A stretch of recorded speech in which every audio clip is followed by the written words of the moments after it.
MBC 기자들이 이슈를 골라서 깊이 있고 재미있게 전해드리는 골라본 세상. 오늘은 전문기 기자가 함께했습니다. 안녕하세요. 예. 오늘 어떤 내용 골라오셨나요? 네, 흔히 미국은 유대계들이 꽉 잡고 있다. 그래서 미국이 일방적으로 이스라엘을 돕는다. 이렇게들 많이들 얘기하잖아요. 또 네. 기독교인들이 많은 미국의 여론도 그래서 마찬가지다. 이렇게 얘기들을 많이 들어보셨을 텐데요. 지금 저기 보듯이 미국이 우파 집회를 하면요, 이스라엘 깃발을 많이 들고 나와요. 저건 2021년에 의사당 습격 때 시위대가 들고 나오는 그런 모습들이에요. 그러니까 우리나라에서도 보수 집회하면 저렇게 이스라엘 국기를 들고 흔들곤 네. 하잖아요. 비슷하네요? 네, 그게 참 보기엔 좀 희한하죠. 그 이유도 근데 제가 잠시 뒤에 아주 자세하게 말씀드리겠습니다. 근데 말이에요, 지금 이렇게 이스라엘 지지의 본산이라고 보이던 그 미국의 민심이 지금 급격하게 변하고 있다고 합니다. 그러니까 이스라엘에 대한 미국의 민심이 변한다 이런 말씀이신데, 우선 의문이 드는 게 트럼프 대통령은 계속 이스라엘 편에 서서 이스라엘을 네, 밀고 그랬죠. 있잖아요. 얼마 전에도 트럼프 대통령이 이스라엘 대신에 팔레스타인 편을 든 나라들을 심하게 질책하기도 했었고요. 네, 팔레스타인을 국가로 승인하는 나라들이 늘고 있는데요. 9월에 영국, 캐나다, 호주, 프랑스가 공식 승인하겠다고 발표를 했어요. 이것은 다 가자를 일방적으로 공격하고 있는 이스라엘을 압박하기 위한 행동이었죠. 그런데 트럼프 대통령은 이에 대해서 아주 강한 어조로 비난했습니다. 영상으로 한번 보시죠. The rewards would be too great for Hamas terrorists. Including Canada, That's their opinion. I didn't like that. the UK, I have a disagreement with the Prime Minister on that score. and France. Here's the good news. What he says doesn't matter. 네, 이렇게 보셨다시피 트럼프 대통령은 유엔 총회장에 나와서 팔레스타인을 국가로 승인하는 건 테러 단체 하마스에 대한 보상이라고 비난했고요. 그리고 뒤이어서 보신 것처럼 미국의 동맹 국가들인데도요, 트럼프 대통령이 마치 돌려가기 하듯이 팔레스타인을 승인했다고 죄다 비난을 했어요. 그러니까 트럼프의 이스라엘 편들기는 여전한데요. 그런데 이제 미국 국민들이 요즘 그렇지 않다 이런 말씀이시잖아요. 네. 달라진 계기가 있었나요? 네, 계기가 있습니다. 가자 전쟁 2주년을 맞아서 지난 10월 7일에 미국 각지에서 벌어진 시위 모습을 지금 보고 계신데요. 아시다시피 원래 가자 전쟁은 하마스가 이스라엘을 기습 공격해서 시작됐잖아요. 이스라엘인 1200명이 그때 숨졌고요. 그래서 처음에는 이스라엘에 대한 동정 여론이 당연히 컸죠. 그런데 그 이후에 이스라엘이 가자를 계속 무차별로 공격하면서 사망자가 6만 명 넘게 지금 나왔거든요. 그러다 보니까 학살로 보복해서야 되겠냐며 국제 여론이 이제는 뒤집힌 거고요. 네. 그런데 국제 여론을 넘어서 미국 여론도 크게 변해서 지금 보시다시피 팔레스타인을 국가로 승인하라는 여론이 59%까지 올라갔습니다. 59%면 절반 넘게 팔레스타인을 지지한 거네요. 좀 놀라운 수치인데요. 네, 지난 10월 22일 날 로이터 입소스가 여론조사한 결과인데요. 미국인 59%가 팔레스타인을 국가로 인정하는 것을 지지했습니다. 이것을 정당별로 보면요, 민주당원 가운데는 80%가 지지해서 압도적이었고요. 공화당원들도 41%가 팔레스타인 인정을 지지했습니다. 물론 절반이 넘는 53%는 반대하고 있지만요. 근데 이 여론조사보다도요, 그보다 더 놀랍고 직접적인 다른 여론조사 결과도 나왔습니다. 이번에는 어떤 조사인가요? 네, 뉴욕타임스가 미국인들에게 이스라엘과 팔레스타인 가운데 어느 편을 지지하냐, 그래서 더 직접적인 질문이라고 할 수 있죠. 그걸 네. 물어봤는데 이게 지난 9월 조사예요. 그런데 결과는 팔레스타인을 지지한다가 35%로 나왔고요. 이스라엘을 지지한다는 34%가 나왔어요. 물론 통계적으로는 1%포인트 차니까 아주 작은 차이여서 팔레스타인과 이스라엘 지지도 어느 쪽이 높다 이렇게 바로 말할 수는 없다고 보는 게 맞겠죠. 그렇지만 그래도 이 숫자상으로 팔레스타인 지지가 높게 나온 건 이번이 처음이에요. 가자 전쟁 시작 직후와 비교해보면 아주 극적으로 역전됐다고 볼 수 있는데요. 지난 2023년 12월에 조사를 보면요, 이스라엘 지지가 47%에 달했고 팔레스타인 지지는 20%에 불과했거든요. 그러니까 2년 전과 비교하면 여론이 진짜 크게 바뀌었는데, 그러니까 뉴욕타임즈가 미국의 그 민주당 성향이다 보니까 이렇게 나오지 않았을까 하는 생각도 들거든요. 어떤 사람들이 구체적으로 이제 이스라엘에 반대를 한 거예요? 네, 이것이 그래도 그 큰 역전인데 보면은 또 세대별로 나눠봤을 때요, 젊은 세대일수록 반이스라엘 정세가 강한 것도 그 결과로 나와 있습니다. 이 뉴욕타임즈 여론조사에서 보면요, 이스라엘에 추가적으로 경제나 군사적 지원을 해야 하는지에 대해서도 찬성하냐 이렇게 물어봤는데요. 18세에서 29세까지는 그래 계속 지원해야 한다가 23%에 불과했고, 아니야 이제 지원하지 말자, 지원에 반대한다가 68%나 나왔습니다. 근데 반대로 노령층 65세 이상한테 물어봤더니 야 이스라엘을 지원해야 한다가 54%가 나왔고요. 그러니까 지원에 반대한다는 또 그보다 훨씬 적은 38%로 나왔습니다. 그리고 또 게다가 이 뉴욕타임즈 조사에 따르면요.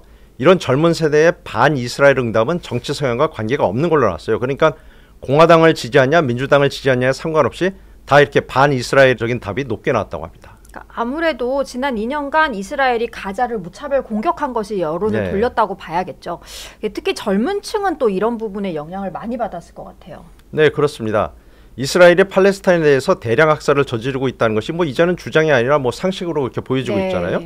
특히 미국 젊은이들 사이에서는요, 반이스라엘 정세가 이래서 급증했는데 이 젊은 세대를 밀레니얼 또는 G세대, 젠지라고 하죠. 네. 근데 이들의 미디어 소비 방식이 TV 뉴스를 보는 게 아니라 소셜 미디어에 집중되고 있거든요. 이게 또 중요하다는 거예요. 이 사람들이 TV 뉴스를 보는 게 아니라 소셜 미디어에서 뉴스를 보기 때문에 이런 변화가 일어났다는 분석이 많은 거예요. 아무래도 소셜 미디어는 젊은 층들이 좀 진보적인 성향들이 많이 이용하기도 하고요. 네, SNS에 보면은 연일 폭격당하고 있는 가자 지구에 피 흘리는 어린이들 모습이 여과 없이 지금 나오고 있잖아요. TV 뉴스에도 물론 뭐 나오긴 하지만 아무래도 그것들은 정제되고 여과돼 있다고 볼 수 있는데 소셜 미디어에 나오는 건 그렇지 않고 계속 반복적이고 되게 직접적으로 나오고 있다고 봐야 되겠죠. 그래서 단적인 예로 보면요, 이 영향을 보여준 또 여론조사가 있는데 브루킹스 연구소에서 이스라엘의 그 가자지구에 대한 군사작전이 지금 벌어지고 있는 것, 이런 군사작전을 지지하냐고 한번 여론조사를 해봤어요. 그랬더니 미국의 젊은 세대 18에서 34세까지는 이 군사작전을 지지한다는 답이 겨우 9%만 나왔어요. 근데 55세 이상에서는 49%가 이스라엘의 군사작전을 지지하는 걸로 이렇게 나왔거든요. 9% 대 49%. 정말 차이가 크죠. 그러니까 미국의 젊은 세대가 그만큼 반이스라엘 정서가 세졌다, 이렇게 볼 수 있겠죠. 그런데 원래 이스라엘하고 미국은 좀 그냥 동맹이 아닌 좀 특수한 관계로 알려져 있는데 미국 정치권의 유대계의 영향력도 굉장히 크고요. 네, 그렇죠. 역사를 또 거슬러 보면 더 알 수 있는데 이스라엘이 건국을 선언한 때가 1948년인데요. 이때 건국 선언한 지 불과 18분, 그러니까 18분 만에 세계 최초로 국가 승인을 한 나라가 있어요. 당연히 그게 미국이었어요. 2차 세계대전 중이었던 또 1944년에도 또 어떤 행동이 있었냐면 미국의 그때 당시 집권당인 민주당이 아예 정강에다가 팔레스타인의 무제한적인 유대인 이민과 네. 정착을 허용한다. 그 다음에 유대국가 건설도 지지한다. 이거를 정강에다 집어넣기도 했습니다. 물론 뭐 이때는 나치의 홀로코스트 만행이 드러나면서 유대인들의 시오니즘에 대해서 미국인들도 아주 지지를 했던 것이 네. 아주 세져서 그랬던 거긴 하죠. 그렇지만 뭐 시작부터 아주 정말 특별한 관계였던 거예요. 그리고 냉전 시기를 또 돌아가서 보면요, 냉전 시기에는 아무래도 소련의 지원을 받는 아랍 정권들이 그때 자리를 잡고 있었잖아요. 근데 이 아랍 정권에 맞서는 대리국으로 이스라엘이 그때는 기능을 했단 말이에요. 그래서 미국 입장에서는 중동에서의 이스라엘이 아주 확고한 전략적 거점 역할을 했다는 거죠. 그리고 냉전이 끝난 뒤에도 또 중요한데, 냉전이 끝난 뒤에도 동맹 관계는 이번에는 민주주의와 기독교적 가치라는 이데올로기가 결합해서 동맹이 또 강력하게 유지되고 있는 거예요. 그래서 미국이 이스라엘에 지원도 엄청 많이 했잖아요. 네, 그렇죠. 이스라엘은 미국의 외교적인 원조를 가장 많이 받는 나라인데요. 2차 대전 이후에 받은 원조액을 모두 합쳐보면 1740억 달러예요. 우리 돈으로 계산해보면 250조 정도 돼요. 진짜 많네요. 네, 근데 이것도 인플레를 감안한 게 아니라 그냥 숫자만 더한 금액이거든요. 그러니까 인플레를 감안해서 현재 가치로 따져보면 그 몇 배나 수십 배가 된다고 볼 수도 있어요. 네. 그래서 뭐 아주 엄청난 돈이죠. 현재도 매년 38억 달러씩의 군사 지원을 이스라엘이 미국으로부터 받고 있는데요. 각종 공격 무기에다가 아이언돔이라고 하는 그 방어 시스템에 필요한 미사일 등을 뭐 지원받는 금액들입니다. 그런데 이렇게 일방적으로 또 특별하게 지원하는 게 경제적인 이유나 또 외교적인 이유뿐만이 아닌 다른 또 특별한 이유가 있는 거죠. 네, 그렇죠. 뭐 당연히 생각해봐도 경제적으로 이렇게 일방적으로 돈을 계속 줘야 될 이유가 있겠어요? 경제적인 이유만으로는 볼 수 없는 거고, 사실은 다른 이유가 있는데 종교적 이유도 있어요. 지난 저희가 9월 30일에 방송한 내용이 뭐였냐면 그 성령 충만 트럼프 편을 저희가 뭐 골라본 세상에서 네. 방송된 적이 있는데, 그때 주요 내용이 미국의 복음주의자들이 많고 이 복음주의자들이 트럼프의 주요 지지층이라고 저희가 소개를 했었거든요. 근데 이 방송에서 나왔던 복음주의자들, 미국 인구의 한 4분의 1 정도 되는데 바로 이 복음주의 기독교 신자들이 이스라엘의 또 강력한 지지층이기도 합니다. 뭐 복음주의 안에도 뭐 다양한 교리와 파가 있지만요. 또 그중에서 또 기독교 시오니즘과 세대주의를 신봉하는 사람들이 많은데 이 사람들이 아주 이스라엘 지지하는 또 층이 되고 있어요. 기독교 시오니즘과 세대주의가 뭔지 좀 구체적으로 설명해 주시겠어요? 네, 그걸 좀 더 자세하게 좀 말씀드리면, 일단 기독교 시오니즘이란 건요, 유대민족의 회복하고 그 다음에 이스라엘 국가가 건설되는 것이 성경에 나온 예언의 성취다, 이렇게 믿는 내용이에요. 이게 주된 내용이고, 그래서 유대인들이 팔레스타인 땅 돌아와서 국가를 세우는 것이 이것이 하느님의 계획이다. 이게 하느님의 계획이라는 거고 또 예수 그리스도의 재림과도 직결된다는 거예요. 그러니까 이스라엘이 국가를 세워야 예수 그리스도의 재림이 나올 수 있다. 그러니까 기독교도라면 당연하게 하나님의 선택된 백성인 이스라엘을 보호해야 한다. 이런 논리가 이어지는 거죠. 그리고 세대주의를 또 보면요. 세대주의는 일단 기본적으로 하나님이 인류를 구약, 신약, 교회 시대, 천년왕국 시대로 나누어서 그 시대별로 다르게 경영하신다. 이렇게 설명하는 게 일단 중요한 컨셉인데요. 여기서도 유대인들이 기독교가 되면서 새로운 이스라엘을 중심으로 세상이 돌아가게 된다. 이렇게 이 아주 중요한 시대의 한 지점을 얘기하고 있어요. 그러다 보니까 여기서도 이스라엘이 세상의 중심이 되고 반면에 미국은 중심인 이스라엘을 돕는 사명을 가진 역시 또 특별한 국가가 된다는 게 이 세대주의의 또 내용이 되고 있습니다. 그러니까 제가 기독교 신자가 아니어서 잘 모르겠지만 우리나라 교계에서도 좀 비슷한 이야기들을 하는 것 같아요. 네, 우리나라에서도 비슷한 얘기들을 해요. 뭐 이것을 보면은요, 한국 기독교가 미국 복음주의 영향을 많이 받았고 그러다 보니까 복음주의 안에서 큰 계파라고 할 수 있는 기독교 시오니즘과 세대주의의 영향을 받아서 그래서 우리나라 교회들 중에도 기독교 시오니즘하고 세대주의를 설파하는 교회가 많은 거예요. 또 그러다 보니까 또 앞서 저희가 보여드렸듯이 태극기 집회할 때 보면 또 이스라엘 깃발도 또 많이 등장하는 거예요. 뭐 왜냐하면 그런 집회를 보수 기독교인들이 많이 주도하고 계시고 그래서 기독교 시오니즘이나 세대주의에 맞게 특별한 국가인 이스라엘을 강력 지지한다면서 이스라엘 깃발도 그렇게 들고 나오는 거죠. 그래서 트럼프 지지자들이 집회할 때 그리고 이제 방송 맨 처음에 보여드린 것처럼 미국 의회를 습격했을 때 이스라엘 깃발을 들고 나온 것도 다 이런 이유에서였다. 이제 그런 말씀을 하시는 거군요. 네, 트럼프의 뭐 핵심 지지층이 기독교 우파들이잖아요. 그러다 보니까 그 안에서 당연히 이스라엘에 대한 지지세가 강했던 거고요. 그런데 이런 모습이 계속 이어졌지만 그러나 요즘 이 안에서도 균열이 생기는 모습이 좀 보이고 있습니다. 그러니까 트럼프 지지자들 사이에서도 이스라엘에 대한 여론이 좀 바뀌고 있다, 뭐 이런 말씀이시죠? 네, 지지자들 사이에서도 뭐 여론이 바뀌는 모습이 있어요. 트럼프의 핵심 지지층은 종교적으로는 기독교 복음주의자들이고요. 아까 말씀드렸다시피 그 다음에 또 정치적으로도 봐야겠죠. 정치적으로는 미국을 위대하게 즉 마가를 신봉하는 뭐 우파들이에요. 그 둘이 많이 겹치긴 하지만 또 동일 세력이다 이렇게 볼 수는 또 없는 거거든요. 근데 이 중에서 그 마가 세력, 우리는 지금 마가 세력 한번 좀 볼 텐데 이 마가 세력들이 그 사람들도 이스라엘에 대해서 불만을 가지기 시작했다는 거예요. 이 마가 세력이 외치는 구호가 뭡니까? 미국을 다시 위대하게 만들자는 그렇죠. 거죠. 네. 그렇죠. 미국을 위대하게잖아요. 그러니까 결국 미국 우선이고 미국을 우선하니까 미국 중심, 우리만 생각하자 하다 보니까 외교적으로는 고립주의예요.